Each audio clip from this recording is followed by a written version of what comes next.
I am a lawyer, but I am not necessarily your lawyer.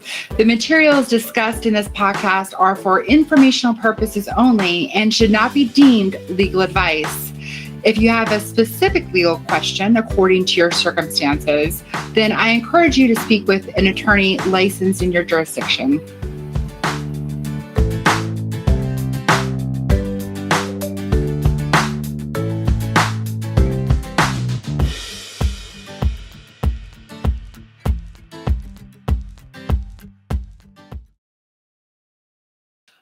Welcome back to another edition of Ag Law Today. And today we have Rachel Armstrong from Farm Commons.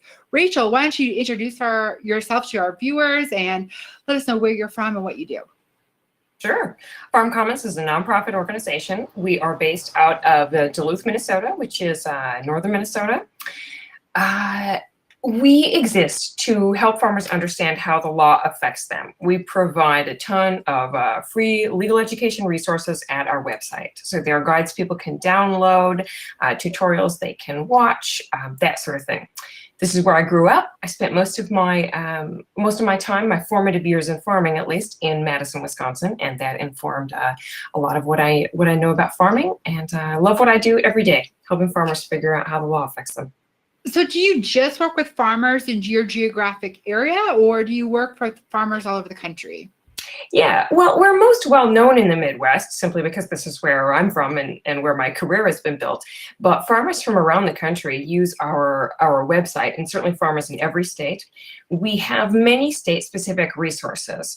Most of them are for the Midwestern states and then New England. So we are, it's a little slim in what we provide folks who are in the South or the West Coast or things like that. But we're working on expanding those resources all the time and aspire to provide basic information for the 50 states. So other than providing information, what other services does Farm Commons offer?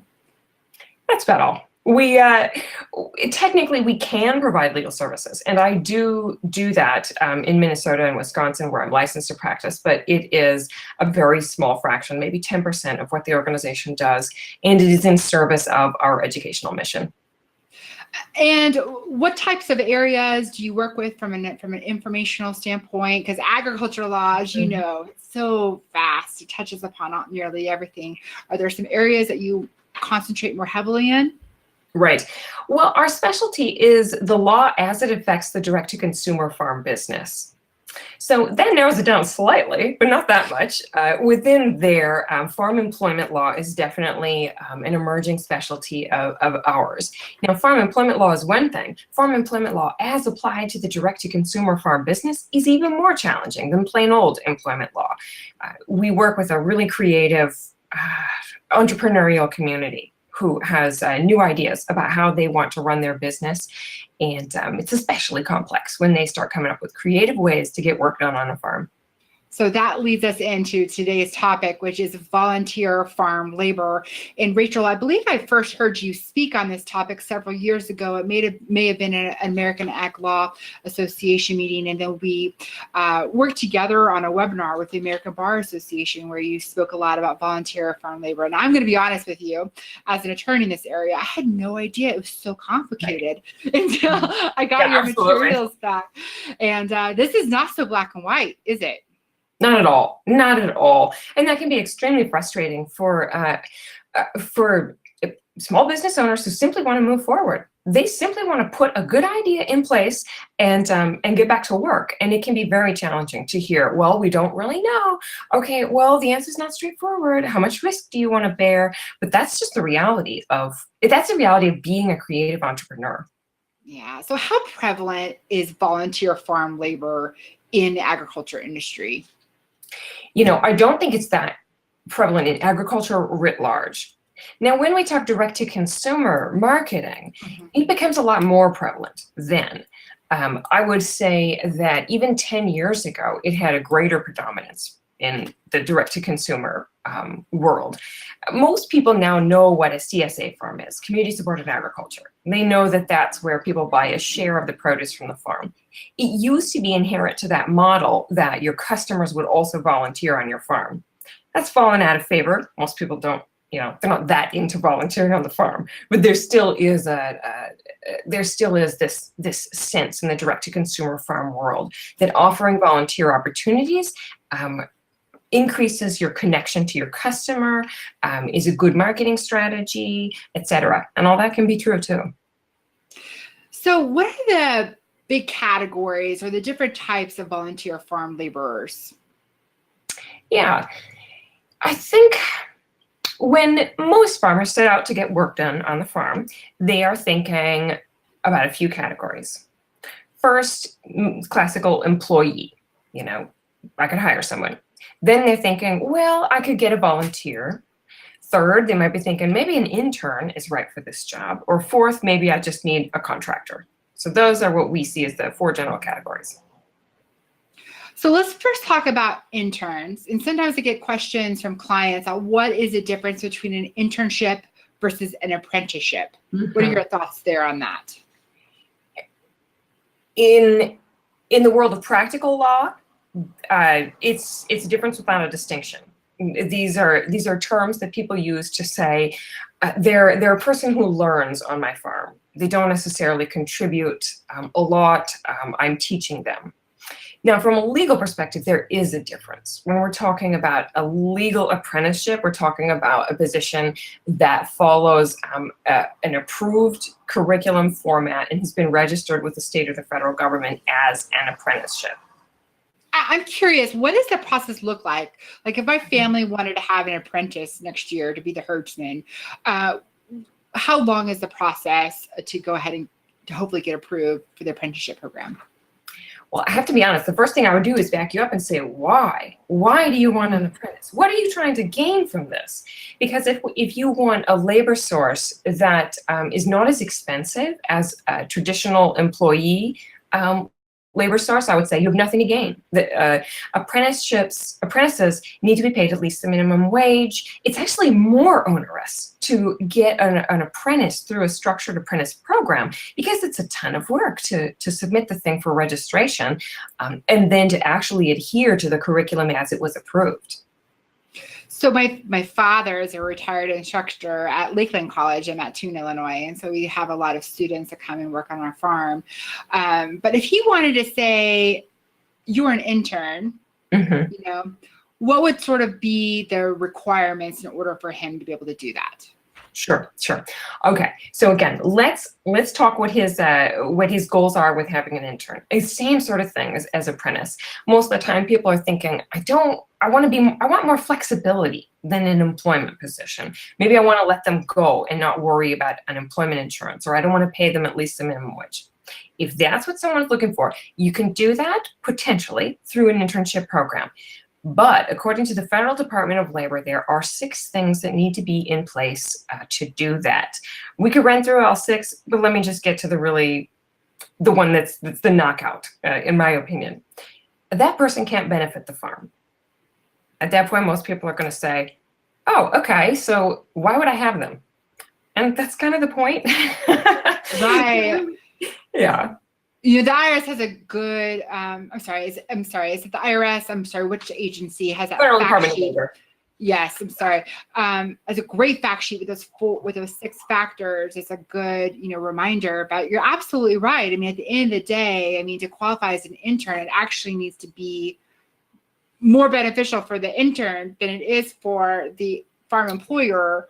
And you're kind of wondering, is it really worth it at the end of the day? Exactly. Fact sheet 71 for anyone who wants to Google it. That's a great fact sheet. So what are some tips for farmers or ranchers who have unpaid interns on their farm right now? Right. Well, first thing is go get fact sheet 71 and take a look at whether you think you're complying with those 6 criteria.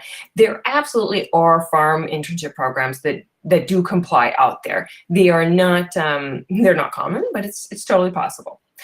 Number 2, if you're not in compliance with that and you would like to become compliant with that, one of the easiest ways to go is to partner with an educational institution in your area to structure the formal curriculum elements. You do need to have some sort of a formal curriculum and to be measuring the intern's success against those metrics. Easiest to do if you're an existing educational entity. So consider a partnership like that, and then make note that all employment laws need to be followed for the most part.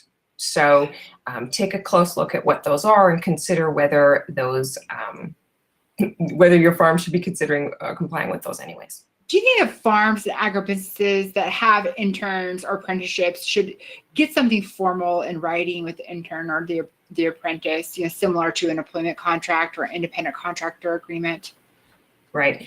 So my advice tends to be treat the intern or apprentice the same way you treat regular employees. That's the safest way to go under all circumstances.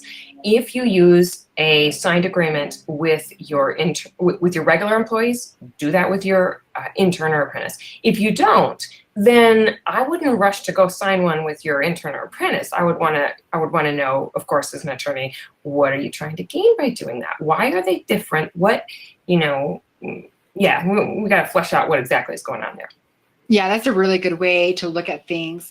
So sometimes, but not always, those interns or apprentices will have free housing or food. If you have a contract that's memorialized in writing, should those type of arrangements be addressed in that agreement? Oh, yes. And once you start offering housing, boy, oh boy, you are in a world of regulation at that point, and I definitely recommend talking with somebody who is experienced in housing for farm workers. We have a lot of very particular concerns that we need to address at that point. So that'll be the first caution.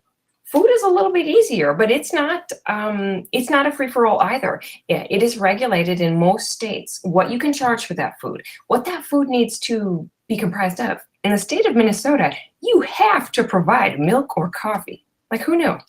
Oh, really? Exactly. You never know what you're going to find. So you should check it out. And under most circumstances, there needs to be an agreement in writing that the intern will accept, this food or this lodging at this value in return for XYZ. Like, it can't be a verbal agreement. Let's shift gears a little bit and talk about community volunteers. And I know that you said that community volunteers are more prevalent in the direct marketing, industry. Are there any categories of community volunteers, or what have you sort of seen here from an industry standpoint? Right. First, I see just purely casual volunteers. These tend to be relatives or friends who come by just to help on a very occasional basis. Now, I also see much more structured volunteer opportunities. For example, again, with community-supported agriculture, we have farms that will offer a CSA share in exchange for volunteering. Now, a CSA share can run you between $500 and $700, and the volunteer position is usually designed to put in enough work to earn that much, so to speak. So it can be a significant commitment over the course of a summer. So to go back to the first category with the casual volunteers, what should farms do from a legal standpoint to help mitigate any risks, if any, of having those casual volunteers? I would say the first thing they need to do is talk with their insurance agent. Explain to their insurance agent the circumstances under which people are coming to their farm, to do volunteering. It may seem awkward to call up your insurance agent and say, hey, Bob, did you know that my cousin comes by twice a year to help me with the haying? But you really should. And you should confirm that in those conditions, should cousin Bob become injured, that, Bob was the insurance agent, but whatever. If your cousin falls off the hay wagon, that he's going to be covered for that. So, and honestly, that's my answer for a lot of situations. What should I do? Call your insurance agent and describe for them what's happening. Don't just say, I have a volunteer. That can mean all manner of things to all manner of people. What about the more structured volunteers with like a CSA arrangement or a partial CSA arrangement? What should farms do from a legal standpoint?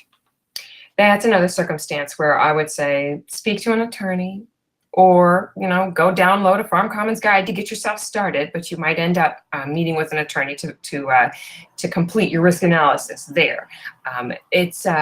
It can be really dicey, and every farmer who's considering doing that wants to know what the risks are and the ways to manage the risks before they go forward with a program like that. And That's a 2-hour discussion that you and I could have.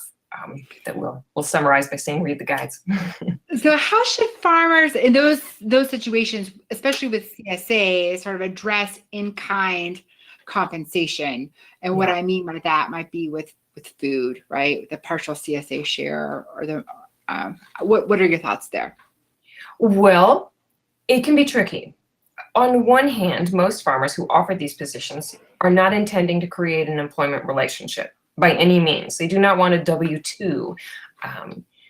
But under the law, a lot of these would be seen as employment situations. So farmers are going to have to do a risk assessment. Okay, do I want to call them volunteerism? Even though if push comes to shove, this could be called employment. By putting things in writing, by formalizing that, in some ways you could make it more likely that they would appear to be employment. And then you've shot yourself in the foot. You need to know if you're doing that, and if you're going to do it, you need to manage the risk of doing that. So I really feel there's no easy answer to what should I do about a structured, formal volunteerism program on my farm where I am trading labor for goods, which looks an awful lot like employment. I'm curious in your thought on this, Rachel, because I feel like in the agriculture industry, especially with the direct-to-consumer marketing, there's just a lot of confusion with this. And farmers will come up to me and say, but I don't understand, the farmer down the road who I'm competing with has volunteers, and why don't they have the same onus and responsibility? What's your reaction to that? Two things. A law is as good as its enforcement, of course, and these well-meaning producers who are not setting out to hurt anyone are not a strong target for preemptive enforcement. The volunteers, in figure quotes, want to be there. They are not bringing lawsuits either. So this is not an environment that is ripe for enforcement. Now, that being said, things go really wrong once we have injuries. When we have injuries, all bets are off. People start looking under rocks and turning over stones and figuring out what is going on. God forbid someone should die, like it's over. You know, nobody feels happy anymore. So that's really the elephant in the room when what innovative farm operations are doing contrasts with what the law requires. It's that nobody's upset yet. So what are the implications with workers' comp with all of this? You mentioned people could get hurt. Right. So if you have volunteer farm labor, do you also have to workers' compensation insurance to cover them? So for many of the farmers that I work with, that is the ideal resolution. You have a volunteer program which is actually employment, and so you follow employment law for the most part, which includes getting workers' compensation. So this can be a really awkward phone call when you ring up your workers' comp agent and you say, I want to get workers' comp on my volunteers. And your agent says, workers' comp is for employees. And the farmer says, I know, I call them volunteers, but they're actually employees. And I don't pay them with much except a big pile of squash and zucchini and, all of these other things. So, well, are you W-2ing them? Well, I mean, so my advice ends up being not very practical when we go out into the real world, but it does happen, and it is often the best risk management strategy. So I really try to support farmers as they end up educating their own workers' comp agents about how this is possible and is the best path forward for their farm. Do you recommend that farms do have an accounting or record-keeping system for their volunteers for in-kind compensation? Presuming that they are following the laws, absolutely, yes. Yes. Now, if somebody is carelessly offering a volunteer position, which is actually employment, and then trying to follow it up with all this paperwork to establish that it's actually volunteerism and it really isn't, again, that is not going to help them at the end of the day. So Rachel, we've got listeners from coast to coast. How do our listeners find an employment lawyer that can help them navigate the murky waters that is volunteer farm labor? Huge challenge, huge challenge. For the most part, employment attorneys, if you look them up in the white pages, they're going to be highly specialized in traditional non-farm employment law. Many of them may not even know that farm employment law is another category of employment law with different rules, everywhere you turn. So it's a real challenge.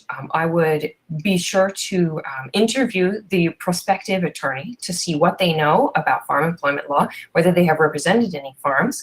I think before you go to the white pages or go to Google, go to other farmers, see who they've used, and go from there. Any other tips on direct questions that the agriculture producer should ask the lawyer?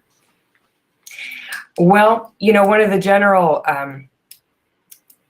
this is a little unfair, but I'm going to say it anyways. You can always ask them if they know what form farmers file their taxes under. If they know a Schedule F exists, they're kind of with it. If they have no clue that a Schedule F exists, they're not that familiar with farming. That's a good litmus test. I'm glad that I passed it. So. Right. All right, Rachel, how can people find you on the interwebs and learn more about Farm Commons? Farmcommons.org. Everything we've got is free. You do need to create an account and put things in a shopping cart and check them out. Why? Because that's how I know who has my stuff. I'm a nonprofit. I'm 80% funded by grants, and I need to know what my reach is. I need to know where my documents are going so that I can report out about the amazing things we do and continue to earn money to do it. Well, fantastic. Thank you so much, Rachel, for your time and your expertise today. I really appreciate it. Thank you. It was fun.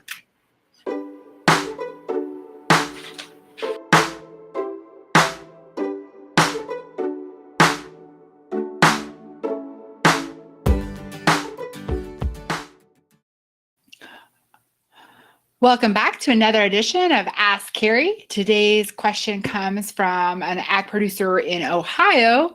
She writes, should I file any paperwork somewhere if I am a DBA? Well, this is a very common question that I get in agriculture, and I have to tell you that it's very common for farms and ranches to be operating as a DBA. I know even with my own farm family, it is Kurt and Pam Rinker doing business as Rinker Simmentals, or my brother is also a DBA. Even in my own self, I have my cattle, and I was a DBA with Rinker Cattle. So this is very common.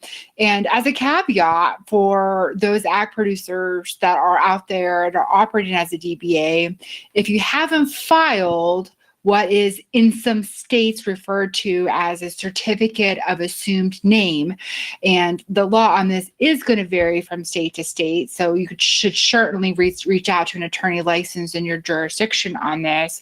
But if you haven't filed that necessary paperwork, if there is an issue, for example, if you enter into a contract and you want to enforce the terms of that contract, and you entered into that contract as your DBA, Rinker Simmentals, Carey's Farm, whatever it is, Smith Family Farm, and you want to enforce the terms of that contract. I know in New York, for example, where I worked for a very long time, the law would say that you cannot enforce your rights under that contract because you did not properly file that DBA.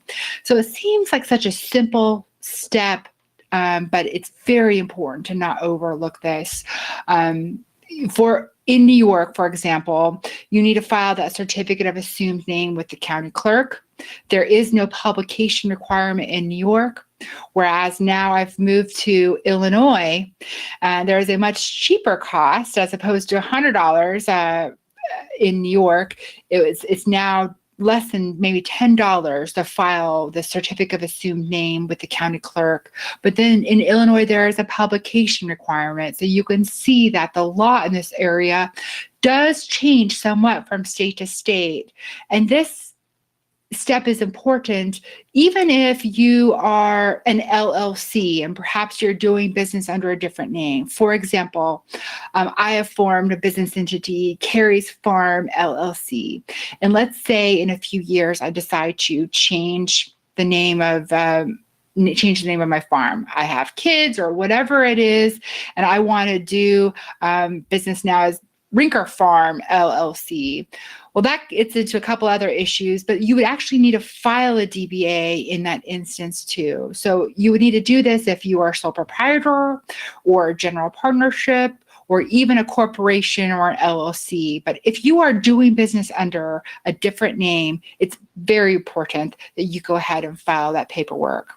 That's today's question. And if you have a question that you would like to ask, please go ahead and email me at Carrie@rinkerlaw.com, spelled CARI, at Rinker, RINCKERLAW.com.